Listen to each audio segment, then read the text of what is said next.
पुण्याला मुलींनी जावे का नाही रे दादा, सांग ना. ऑफ कॅम्पस जॉब भेटतात का, की कोणत्या ब्रांचला 2-3 वर्षानंतर स्कोप राहील, म्हणजे त्या ब्रांचला आम्ही ऍडमिशन घेऊन टाकू, 2-4 वर्षानंतर स्कोप राहील, आम्हाला प्लेसमेंट भेटून जाईल. की इंजिनिअरिंग करून पण काही जण वेगळ्या क्षेत्रात जातात, असं का होतं? तू याला काय म्हणतोस भाई? College scholarship.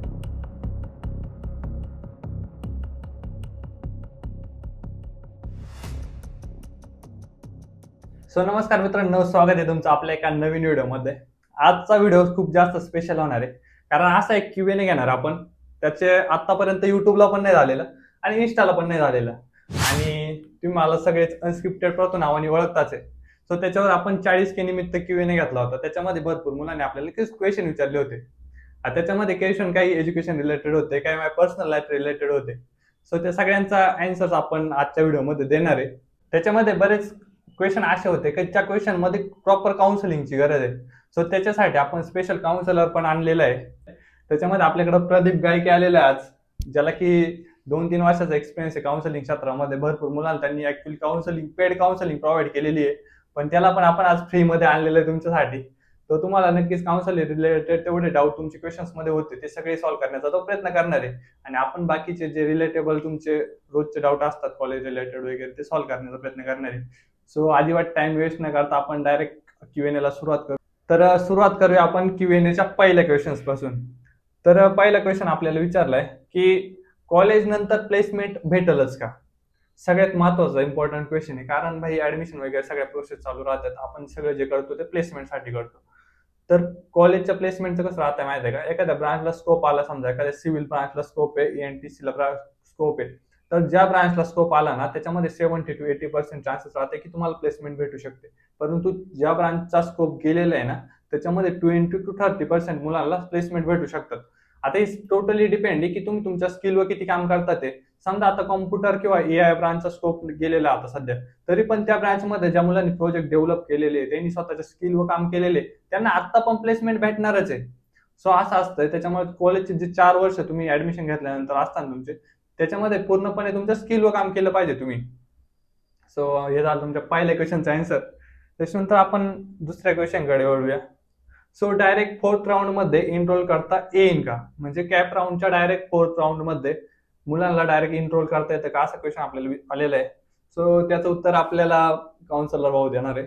काय सांगशील? तर आपण रजिस्ट्रेशन प्रोसेस कंप्लीट केलेली असली आणि डॉक्युमेंट व्हेरिफिकेशन जर कंप्लीट केलेलं असेल तर आपण डायरेक्ट 4th राऊंड मध्ये पण एनरोल करू शकतो. पण यावर्षी 4th राऊंड CET सेलने मॅनेजमेंट कोटा म्हणून घोषित केलेला आहे. म्हणजे ते मॅनेजमेंटचे ऍडमिशन 4th राऊंड मध्ये कंप्लीट केले जाणार आहेत. तर तुम्हाला कॅटेगरीतून फायदा होईल का नाही हे आज डिक्लेअर नाहीये. त्यासाठी आपण 4th राऊंड मध्ये न ट्राय करता दुसऱ्या किंवा तिसऱ्या राऊंडला सुद्धा ट्राय करा. त्याच्यानंतर पुढचा क्वेश्चन आहे भाई, ई-स्कॉनिटी मधील ईमेल आला की स्टॅम्प येतो का? म्हणजे ई-स्कॉनिटी केल्यानंतर ऑनलाईन ई-स्कॉनिटी करता येते. आपल्याला डॉक्युमेंट रजिस्ट्रेशन केल्यानंतर ते डॉक्युमेंट व्हेरिफिकेशन साठी ऑनलाईन जे करतात त्याला ई-स्कॉनिटी म्हणतात. तर त्याच्यामध्ये ई-स्कॉनिटी केल्यानंतर त्याच्यावर स्टॅम्प येतो का? तर काय सांगतो? ई-स्कॉनिटी केल्यानंतर आपल्याला एक्नॉलेजमेंट लेटर भेटतं, किंवा आपण डायरेक्ट FC सेंटरला जाऊन ऑफलाईन जरी डॉक्युमेंट व्हेरिफिकेशन केलं तरी आपल्याला एक स्टाम्प देतात एक एक्नॉलेजमेंट लेटर वरती. ते लेटर आपल्याला ऍडमिशनच्या वेळेस सबमिट करावं लागतं. तर तो ऑनलाईन पद्धतीने जरी केला तरी तुम्हाला एक्नॉलेजमेंट लेटर भेटणार आहे. एक्नॉलेजमेंट लेटर म्हणजे त्याच्यावर स्टॅम्प राहणार ऑनलाईन जरी केलं तुम्ही तरी पण. येस. त्याच्यानंतर पुढचा क्वेश्चन आहे भावा, TWS स्कीम DSY स्टुडंट्सला ऍप्लिकेबल राहते का? हा सगळ्यात इम्पॉर्टंट क्वेश्चन आहे, कारण TWS मध्ये भरपूर जण ऍडमिशन करण्यास ट्राय करतात डायरेक्ट सेकंड इयरला सुद्धा.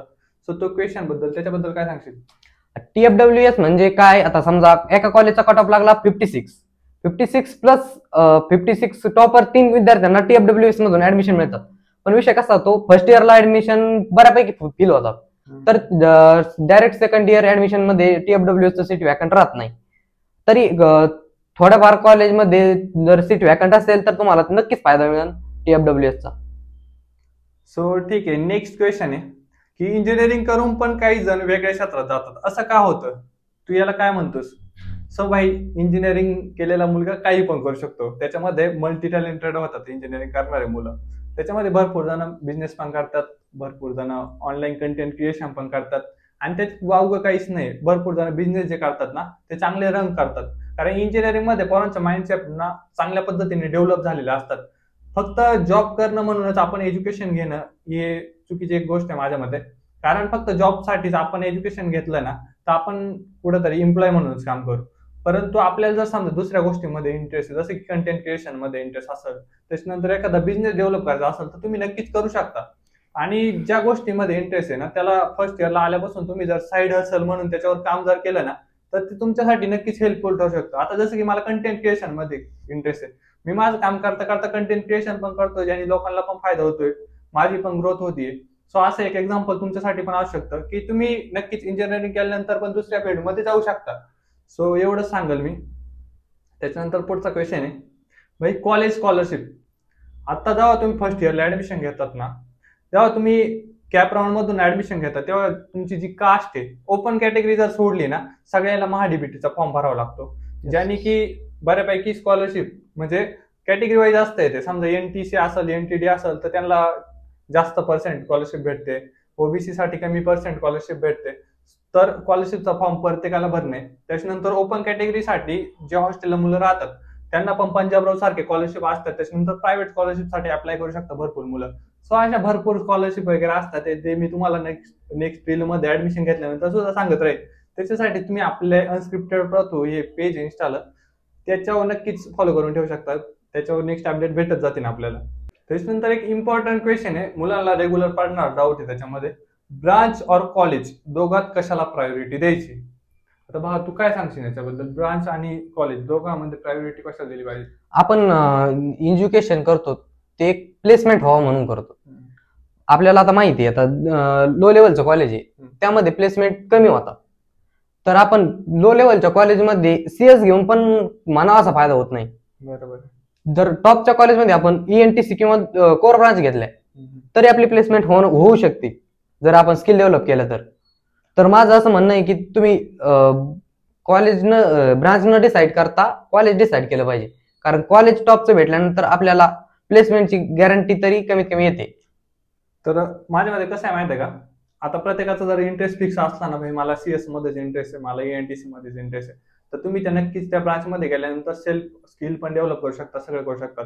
जर तुम्हाला इंटरेस्ट फिक्स माहिती आहे तर तुम्ही ब्रांच निवडू शकतात. पण तुम्हाला जर इंटरेस्ट माहिती नाही तर चांगलं कॉलेज निवडण्यावर प्रेफरन्स द्या. कारण कसं आहे माहिती आहे का, चांगलं कॉलेज जर निवडलं तुम्ही तर त्या कॉलेजला पण त्यांची जे नाव टिकवण्यासाठी प्लेसमेंट आणावं लागतात आणि चांगल्या कॉलेजला जास्तीत जास्त प्लेसमेंट देणं कॉलेज स्वतः भर देतं.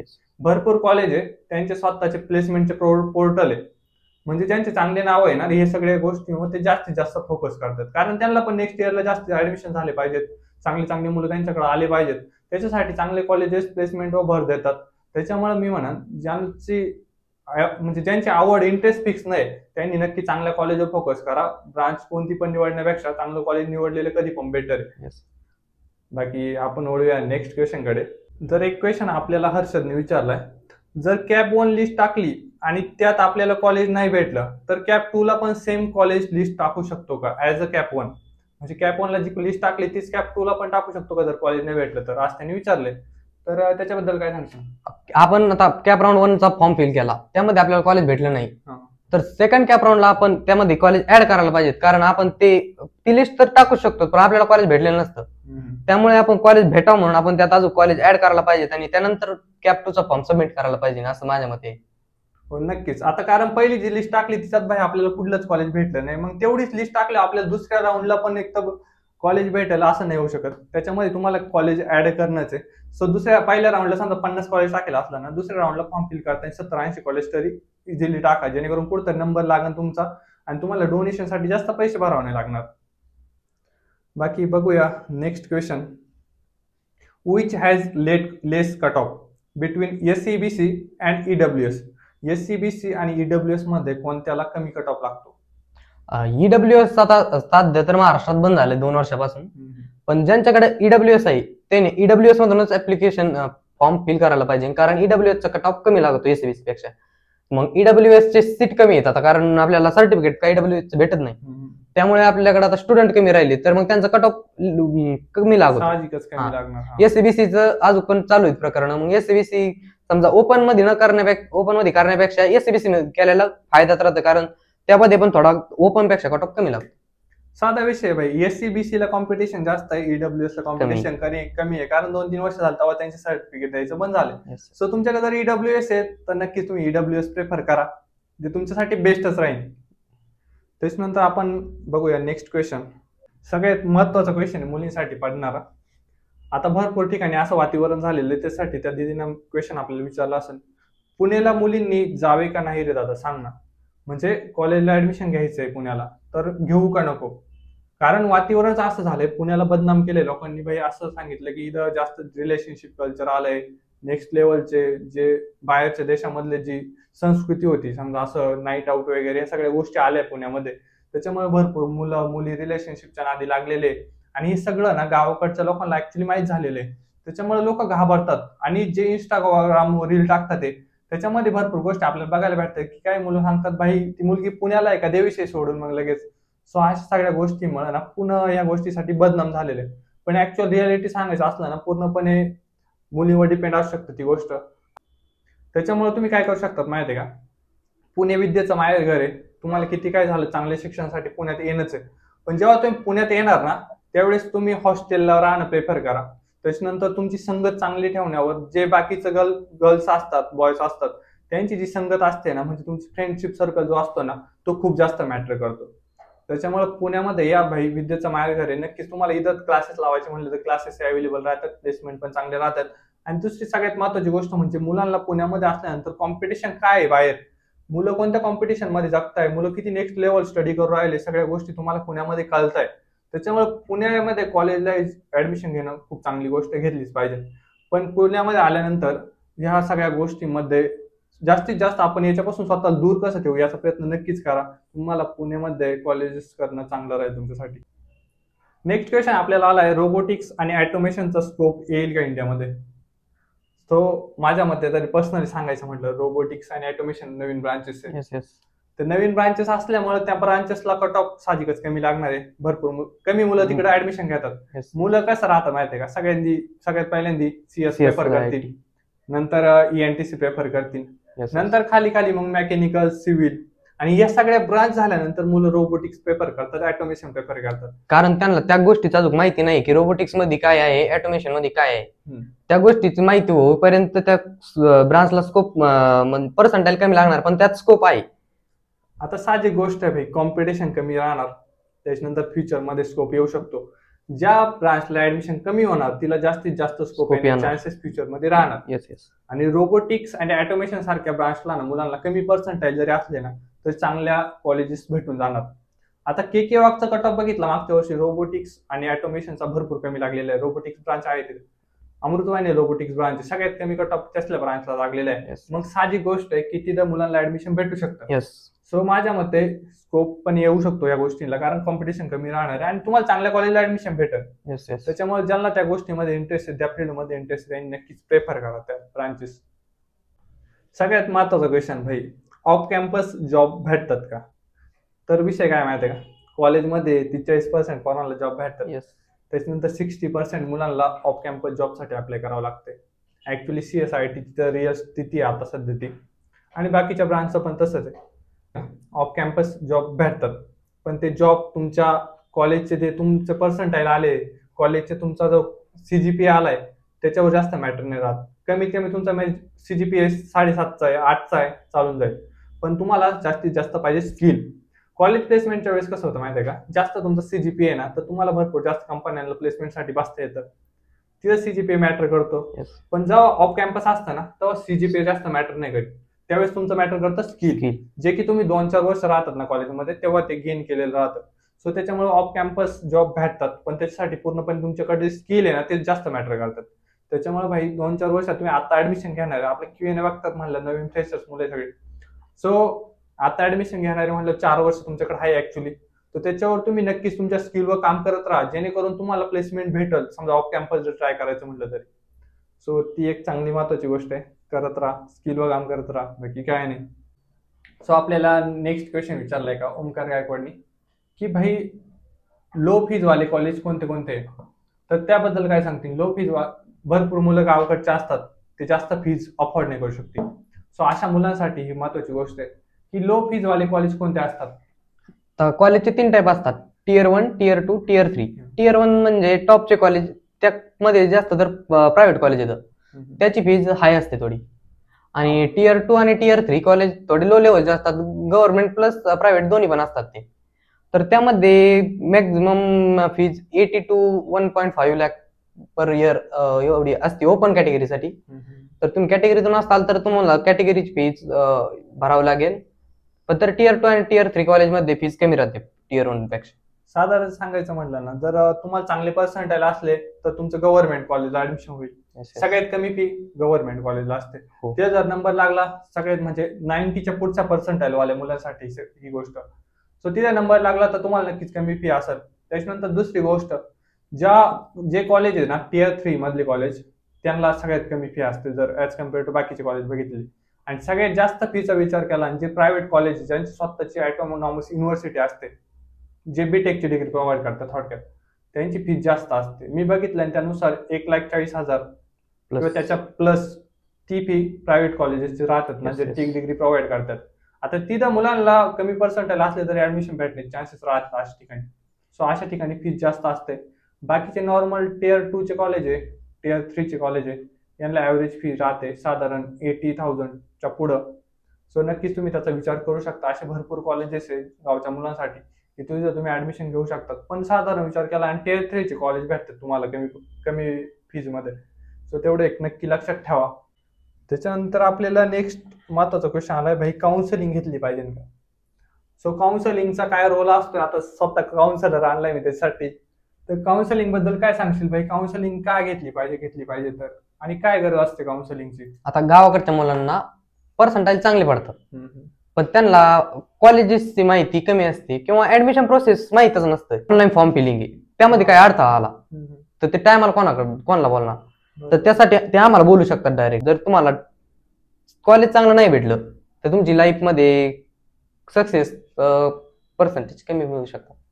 तर साधा विषय काय माहितीये का काउन्सिलिंगचा, तर असे भरपूर मुलं आहेत त्यांना कमी पर्सेंटाईल पडून पण चांगले कॉलेजेस ते ग्रॅप करतात. येस. परंतु आपल्या गावाकडले जे मुलं आहे ना, त्यांना चांगले पर्सेंटाईल राहतात, पण त्या मुलांना ते कॉलेजेस कोणते चांगले ते माहित नाही राहत ऍक्च्युली. त्याच्यानंतर त्यांच्यापर्यंत ऍक्च्युअल प्लेसमेंट कोणत्या कॉलेजला किती आहे ते पोहोचत नाही. फेक गोष्टी पोहोचतात. म्हणजे एखाद्या कॉलेज आहे भाई इथं प्लेसमेंट जास्त आहे आणि मुलांना ऍक्च्युअल कॉलेजची प्रेफरन्स लिस्ट लावताना प्रॉब्लेम येतो. तर असा विषय. आता कसं आहे माहिती का, रजिस्ट्रेशन प्रोसेस झाली, रजिस्ट्रेशन प्रोसेस फायनल झाल्यानंतर तुमची रँकिंग येईल, कॅटेगरी वाईज रँकिंग येईल आणि त्याच्यानंतर तुमची overall state wise ranking. So त्या रँकिंग नुसार तुम्ही कॉलेज चॉईस केलं पाहिजेत. आता हे सगळं आपण पूर्णपणे म्हणजे आपल्या प्रत्येकाला तर सांगता येणार नाही, मला नाही पॉसिबल नाही प्रत्येकाला एका मुलाला सांगणं भाई तू कोणते कॉलेज चॉईस कर, कोणते कॉलेज तुला भेटतील. त्याच्यासाठी यूज पडते काउन्सिलिंग. समजा इंजिनिअरिंग मध्ये आपण 8-10 लाख रुपये स्पेंड करणार आहे नाही का, तर त्याच्यामुळे कॉलेज चांगलं भेटणं, त्याचं पण चांगली ब्रांच भेटणं ही खूप महत्वाची गोष्ट आहे. मग त्याच्यामध्ये काउन्सिलिंग जर तुम्हाला खरंच याच्याबद्दल डिटेल माहित नसेल, कॉलेज कोणतं निवडायचंय काय, त्याच्यानंतर आपल्याला चांगलं कॉलेज कोणतं भेटू शकतं, तर त्यासाठी त्या मुलांनी काउन्सिलिंग घेतली पाहिजे. की भाई तुम्ही यांची काउन्सिलिंग नक्की घेऊ शकता. कारण कसं आहे माहिती आहे, गरीब मुलं आहे आणि त्यांचे काउन्सिलिंगचे चार्जेस 1500 रुपये होते पहिल्यांदा. सो त्यांच्यासाठी आपण चार्जेस पण त्यांना खूप जास्त कमी करायला लावले ते तुमच्यासाठी. सो त्या मुलाला खरंच काउन्सिलिंगची गरज आहे, त्यांनी नक्की त्याला कनेक्ट करा. त्याच्यानंतर काउन्सिलिंगची त्यांची व्हॉट्सअपचा ग्रुप आहे, तुम्ही तो खाली डिस्क्रिप्शन मध्ये पण देतो तुम्हाला, त्या ग्रुपला जॉईन व्हा. समजा तुम्हाला काउन्सिलिंग साठी पैसे पेड नाही गेले तर त्याच्यात तुम्हाला भरपूर माहिती मिळणार, माहिती तर भेटणारच आहे तिथं. ज्या मुलांना कॉलेजची पर्सनलाइज लिस्ट वगैरे पाहिजे ते काउन्सिलिंग साठी पेड पण करू शकतात. आणि बाकी त्याच्यासाठी फक्त ग्रुपला ते जॉईन करून ठेवा. तुमचा पण सपोर्ट मला असाच राहू द्या. सबस्क्राईब करा, त्याला सपोर्ट करतात, त्याचे कमेंट वगैरे करतात, त्याबद्दल सगळ्यांचे मनपूर्वक धन्यवाद.